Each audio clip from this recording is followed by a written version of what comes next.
Welcome dear exam. आज हम पढ़े BESE 134 पार्ट 2 शैक्षिक नवचार का अभ्यास एवं प्रसार।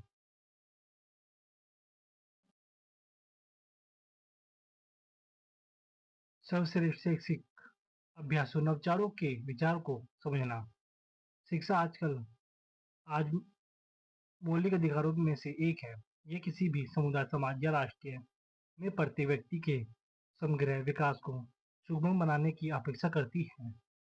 स्वामी विवेकानंद ने माना कि शिक्षा पुण्य की अभिव्यक्ति थी जो हम में से प्रत्येक में से पहले से मौजूद है। इसी तरह रविन्द्रनाथ टैगोर का विचार था कि शिक्षा हमारे भीतर जन्मजात शक्तियों की खोज है। लेकिन जब हम देखते हैं कि आम तौर पर शिक्षा अधिगम प्रक्रिया का अभ्यास किसी प्रकार से किया जाता है, तो हमें पता है कि यह ज्ञान के एक रूप को शिक्षार्थियों के बीच प्रसार करने से संबंधित है। उपयोग की जाने वाली शिक्षा राजनीतिक अधिकांश या तो शिक्षा केंद्र होती है, जो कि एक शिक्षक को लगातार लगता है कि वे किसी से विशेष विषय या विशेष संबंधित क्षेत्र की सामग्री प्रदान करने में उपयुक्त और कुशल है। इनमें शिक्षा में आमतौर पर उपयोग की जाने वाली विधि शामिल है, जैसे मुख्य व्याख्यान या प्रदर्शन, यह व्याख्यान या स्पष्टीकरण आदि प्रदान करना है। ये पारंपरिक तरीके शिक्षा की पहली की धारणाओं का प्रतिनिधित्व करती हैं, जो इस धारणाओं पर आधारित थी कि शिक्षार्थी एक रोटी स्टेल की तरह है, अर्थात उनके अपने विचार नहीं हैं और उन्हें सूचना के रूप में सारा ज्ञान देना होते हैं। हालांकि पश्चिम और पूर्वी दोनों के दार्शनिक ने यह स्वीकार किया है कि मनुष्य में जन्मजात क्षमता है और वे शिक्षा को बच्चे की जन्मजात क्षमताओं के विकास से संबंधित मानते हैं। इस संबंध में शिक्षा में प्रमुख प्रतिमान परिवर्तन हुए हैं। व्यवहारवाद में रचनावाद की ओर, जहाँ पूर्व विचारधारा ने सीखने को व्यवहार में एक मात्र परिवर्तन के रूप में देखे, जबकि बाद की समझ इस विचार पर आधारित है कि अधिगम तब होता है जब कोई व्यक्ति अपनी संरचना का निर्माण करता है, उसे उसके विचार उसके परिवर्तन के साथ अंत क्रिया करता है। इसी सोच के लिए शिक्षा अधिगम रणनीतियों में बदलाव की आवश्यकता है। विषय शिक्षा केंद्रित से शिक्षार्थी केंद्रित दृष्टिकोण में फिर भी हम पाते हैं कि शिक्षा अभ्यास इस पूर्व समझ पर आधारित है कि अधिगम का निर्माण किसमें होता है। अभ्यास में से प्रतिमन परिवर्तन लाने के लिए विभिन्न स्तरों पर कुछ पहलू नवचार किए गए हैं। सर्वश्रेष्ठ शिक्षा अभ्यास नवचार के लिए कसौटी, जैसे कि पिछले खंड में चर्चा की गई है, शिक्षा प्राथमिक से शिक्षा के क्षेत्र में विभिन्न बदलाव के साथ साथ शिक्षा से संबंधित समाज में विभिन्न समकालीन मुद्दों और चिंताओं के प्रतिबिंब करने की उम्मीद की जाती है। एक प्रति सर्वश्रेष्ठ सर्वोत्तम शैक्षिक अभ्यास या नवचार के विचारों को विभिन्न दृष्टिकोण से देखा जा सकता है। फिर भी हम विभिन्न मापदंडों की पहचान कर सकते हैं जो स्वतंत्र शिक्षा अभ्यास की पहचान करने की सहायता कर सकते हैं। बाल शिक्षार्थी केंद्र शिक्षा बाल केंद्रित शिक्षा के विचार को भिन्न पहलू से देखा जा सकता है। जैसे कि वाक्यांश से ही स्पष्ट है, इसका अर्थ है कि शिक्षा का ध्यान बच्चों पर है, इसलिए केवल ज्ञान या जानकारी प्रदान करने के बजाय बच्चे की अंतर्निहित क्षमता, जरूरत और रुचियों, परित्याग आदि के साथ साथ बच्चे के सामाजिक संदर्भ को समझने का प्रयास किया जाता है। यह समझ शिक्षा को समग्र ज्ञान के साथ साथ शिक्षा अधिगम प्रक्रिया को बच्चे के लिए प्रासंगिक बनाने में मदद करती है। जैसे यदि एक ग्रामीण पृष्ठभूमि के बच्चे के शहरी संदर्भ से उदाहरण दिया जाता है, जैसे विज्ञान में तय की गई दूरी की गणना के लिए एक फ्लाईओवर की स्थिति देने देना है तो शिक्षार्थी इसके जुड़े नहीं पाएंगे।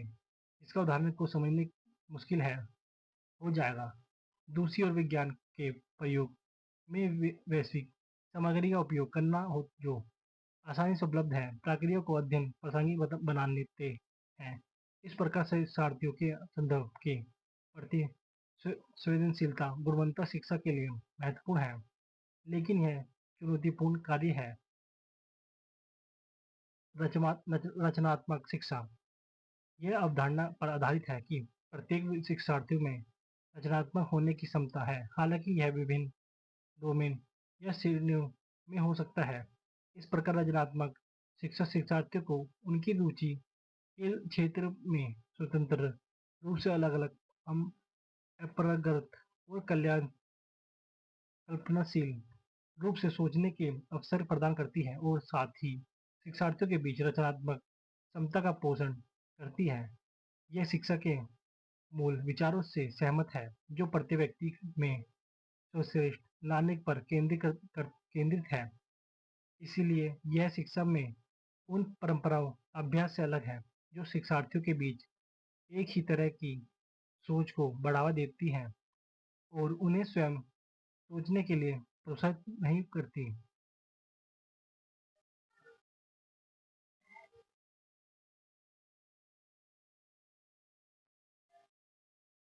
कुछ अनुकरणीय वैश्विक अभ्यास यूनेस्को 2008 के 8 ने गुणवत्ता शिक्षा के अच्छे प्रयासों के अपने पहल संग्रह में दुनिया भर के विभिन्न देशों में गुणवत्ता शिक्षा के समर्थन में आयोजित विभिन्न परियोजना तथा पहलों को दस्तावेजीकरण किया है। उनमें से कुछ चर्चाओं यहाँ अंतर्राष्ट्रीय स्तर पर की जाने वाली विभिन्न प्रकार की पहलों की समझ विकसित करने के लिए की गई है।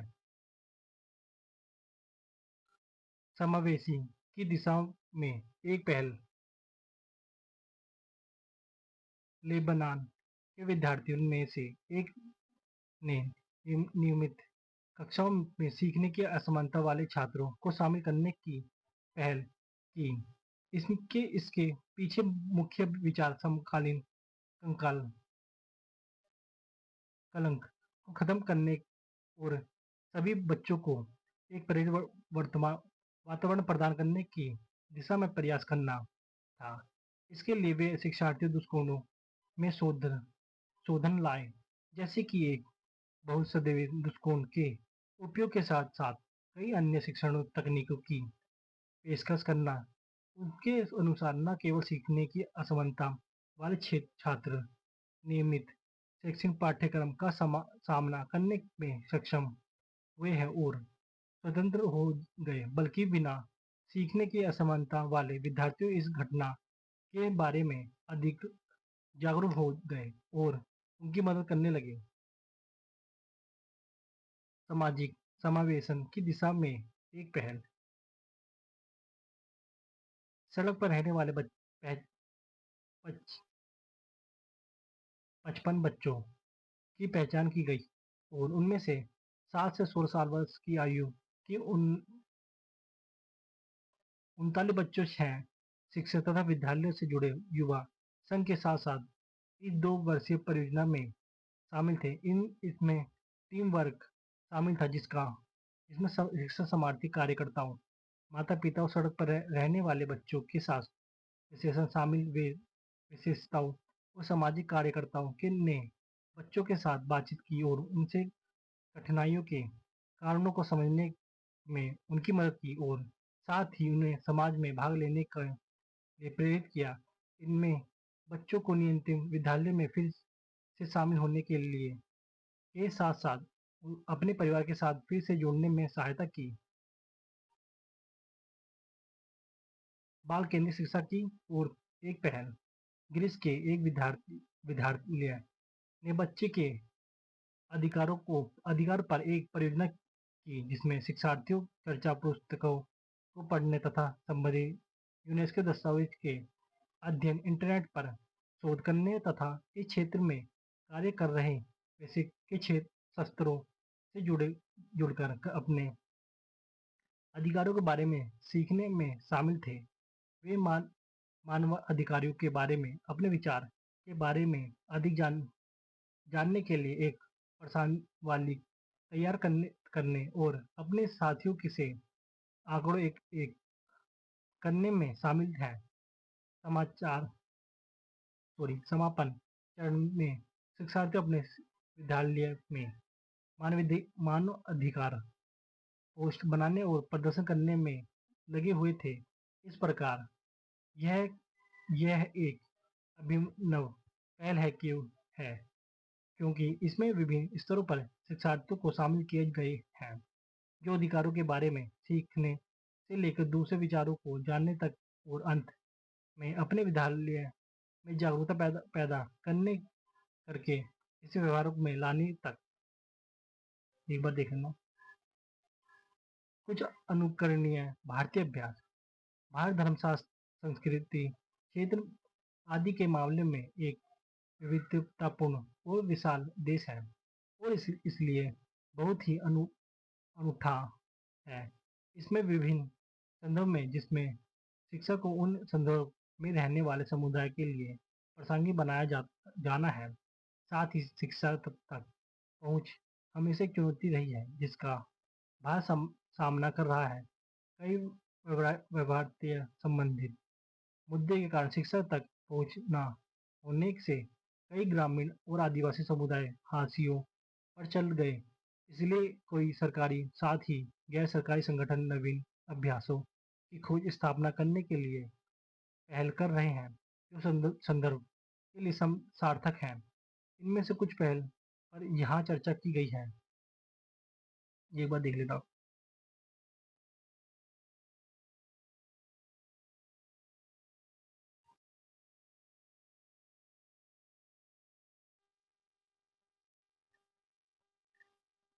विद्यालय मानचित्र मैपिंग।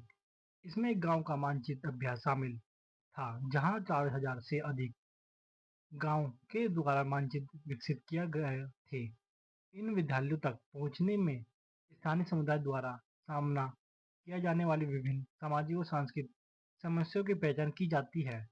इन मुद्दों को पाठ्यचर्या की प्रासंगिकता, शिक्षा की गुणवत्ता, शिक्षा दृष्टिकोण आदि शामिल है थे। महिला समूह को विशेष रूप से लड़कियों की शिक्षा से संबंधित मुद्दों की पहचान करने के लिए शामिल किया गया था। सूक्ष्म नियोजन प्रक्रिया। जैसे कि नाम से पता चलता है कि इनमें उन बच्चों की पहचान करना शामिल है जो विद्यालय से बाहर है।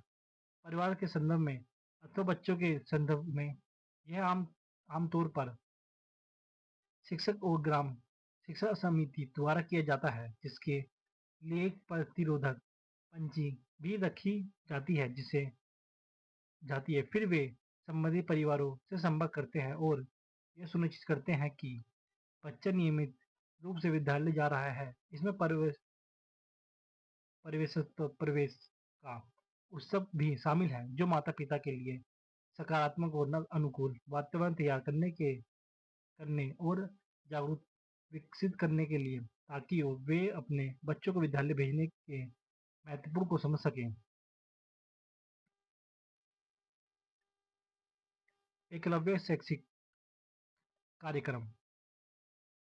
जैसे कि ऊपर चर्चा की गई है, शिक्षा में किसी भी निजी नवाचार को समग्र दृष्टिकोण का पालन करना चाहिए। ऐसे ही एक पहल एकलव्य द्वारा विभिन्न भिन्न शिक्षकों कार्यक्रमों का विकास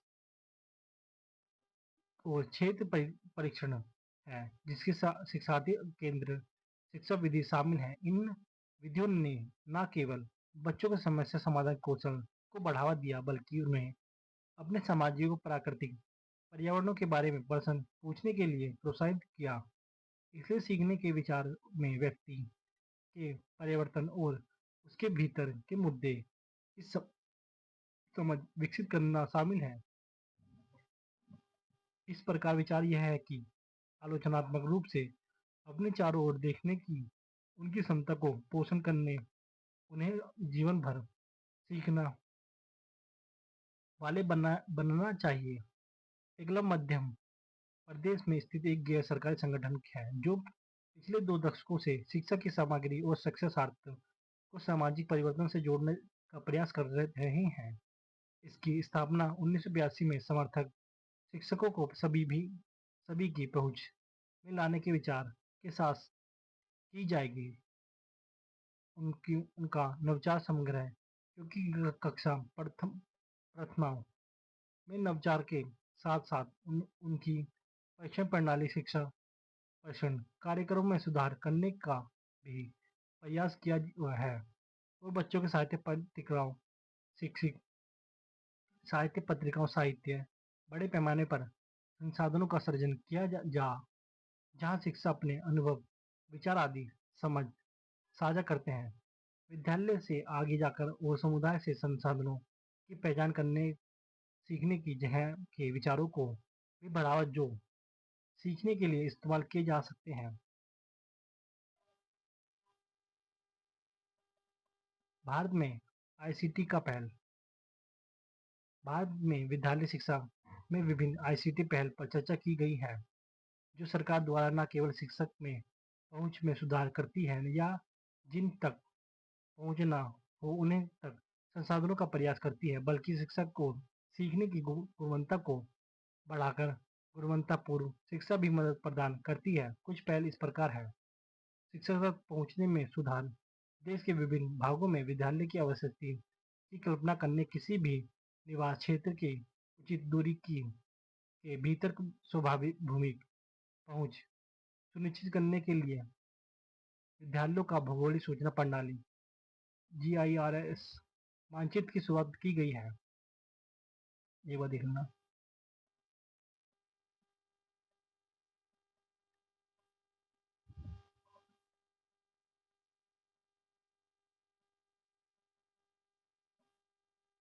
प्रयास का उद्देश्य जैसे कि उस ऊपर चर्चा की गई है। प्रसार उद्देश्य शिक्षार्थी पर्याचनों शिक्षकों और अन्य हितधारकों को जागरूकता पैदा करने के लिए एकमात्र प्रसारण से भिन्न हो सकता है। विभिन्न किंग 2003 आमतौर पर शिक्षा के प्रसार से जुड़े होते हैं। जागरूकता पैदा करना पहला उद्देश्य जो शिक्षा में सूचना और ज्ञान के प्रसार से जुड़ा हुआ है वह शिक्षा के क्षेत्र में काम करने वाले लोगों के साथ साथ प्रक्रिया में प्रमुख हितधारकों के बीच जागरूकता पैदा करना है। उदाहरण के लिए शिक्षा का अधिकार अधिनियम IT 2009 के प्रमुख प्रावधानों का प्रसार सभी विद्यालय प्रधानाचार्य शिक्षा माता पिता अन्य उन सभी को के बीच जो बच्चे के साथ काम कर रहे हैं। यह उद्देश्य अधिनियम के बारे में एक समान जागरूकता पैदा करना है ताकि आवश्यकताओं पड़ने पर कोई भी हितधारक जो शिक्षा के लिए क्षेत्र में सीधे काम भी नहीं कर रहा जैसे कि माता पिता बच्चों की शिक्षा के लिए अधिनियम प्रावधानों का उपयोग कर सके। वही देख लेना। परिवर्तन के लिए कदम उठाना इस मामले में प्रसार का उद्देश्य हितधारकों को हर संभव तरीके से प्रोत्साहित करना और सुविधा प्रदान करना ताकि वे अपने विशेष संदर्भों में नवाचार या विचारों को अपनाने या संसाधनों का उपयोग करने के लिए आवश्यकता कार्रवाई कर सकें। इसलिए हितधारकों की गहरी भागीदारी की आवश्यकता होती है क्योंकि उन्हें इसी से अपने संदर्भ में लागू करने की आवश्यकता है। इस प्रकार प्रसार के लिए दो तरफ प्रक्रिया की आवश्यकता होती है जहाँ प्रसारक को हितधारकों को सूचना से संबंधित और सार्थक तरीके से लागू करने में सुविधा प्रदान करनी होती है। साथ ही प्रसारकों को नवाचार या विचार के कार्यान्वयन के लिए विशेष हितधारकों के प्रश्नों को संबोधित करने की आवश्यकता होती है। इसलिए इसमें दोनों पक्षों द्वारा एक सक्रिय लक्ष्योन्मुखी जुड़ाव शामिल है। इस मामले में विभिन्न प्रशासन रणनीतियां में नवाचार या अभ्यास कार्यशालाओं परीक्षण और अन्य गतिविधियों से जुड़े अभ्यासकर्ताओं के साथ परीक्षण या स्वयं को से की गई बातचीत का आयोजन शामिल है जो अभ्यास के एक समुदाय का निर्माण करती है।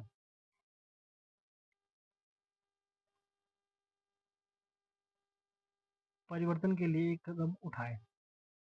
यह यहाँ इसका उद्देश्य मौजूद अभ्यास में से परिवर्तन लाना है जिसका लिए अभ्यासकर्ताओं की आवश्यकता होती है जो कि है शिक्षा उन्हीं ही इससे के लिए जिम्मेदार लेनी होती है। इस प्रकार प्रसारण में उन्हें परिवर्तन के अभिकर्ताओं के रूप में निश्चित जिम्मेदारी भूमिका में शामिल होना होता है और इसलिए विचारों के साथ प्रयोग करने के लिए कुछ स्वयंताओं देने की आवश्यकता होती है। इसके लिए यह आवश्यकता है कि शिक्षक को भी कार्यकर्ता शोध अर्थात कार्य कार्यतम कार्यात्मक शोध जैसा अवसर प्रदान के लिए किए जाने चाहिए जहाँ वे छानबीन की प्रक्रिया में शामिल हो सकते हैं और अपने संदर्भ में अभ्यास की क्षमता का आकलन कर सकें। बाकी देख लेना और चैप्टर ही समाप्त।